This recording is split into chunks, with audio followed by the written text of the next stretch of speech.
Peggy 18.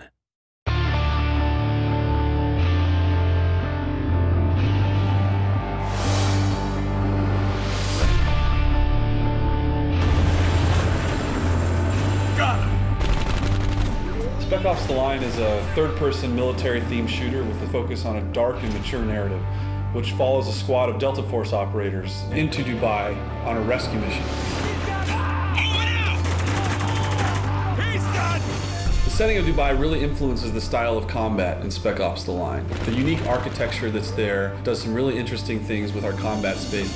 We draw a lot of inspiration of the way things were built there, like the scale is just really over the top. And as an art team, we use that to translate it into our game environment. So all the spacing is bigger, everything is a little bit more grand and spectacular. The city's been covered with millions of tons of sand. It really provides sort of a very new and fresh combat experience. One of the elements that's very interesting is the fact that you're quite often walking on what you perceive to be solid ground, but actually you may be walking on a dune that's covering a 30-story skyscraper. During combat, you have to constantly be thinking about where you're standing and where you're located, and you may even tumble through a skylight in a building into an entombed space that's been covered by sand. Throughout the game, the player encounters opportunities to leverage the power of the sand to help him basically to kill enemies or open new pathways. You basically see sand piled up behind a window, and you shoot the window and sand comes pouring out. So there's a number of locations in the game where out of the narrative grew an opportunity for us to let the player make a choice. This is a test. Yes, it is. The civilian on the right stole water. A capital offense. The soldier on the left was sent to apprehend him, which he did, killing the man's family in the process. So these are not binary choose A to do the good thing or choose B to do the bad thing types of choices that are presented to the player. When you make a decision in the game, what we wanted to achieve is that you sit there and you really question your own moral and you question your own values. Wow. What happens in Dubai stays in Dubai.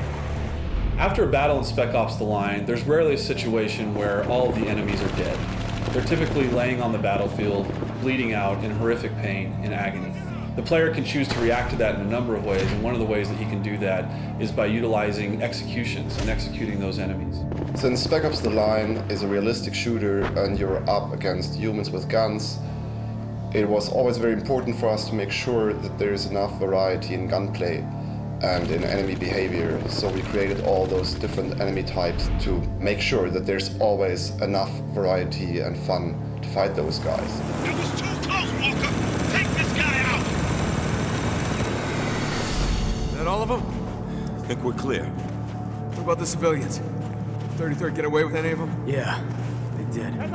The campaign in Spec Ops: The Line is heavily influenced by the people who are left there in Dubai after sandstorms have ravaged the region. This element of survival in a combat scenario permeates into the gameplay itself. Many of the conflicts in the campaign actually had to do with those survivors and these elements of them trying to provide for their families and protect them from the situation that they found themselves in. This element of civilians being found in the middle of combat scenarios adds a lot of tension to the combats in Spec Ops: The Line. The CIA doesn't start when it can't finish. Well, now's the time to prove it, because I'm not telling you shit. No! What the hell?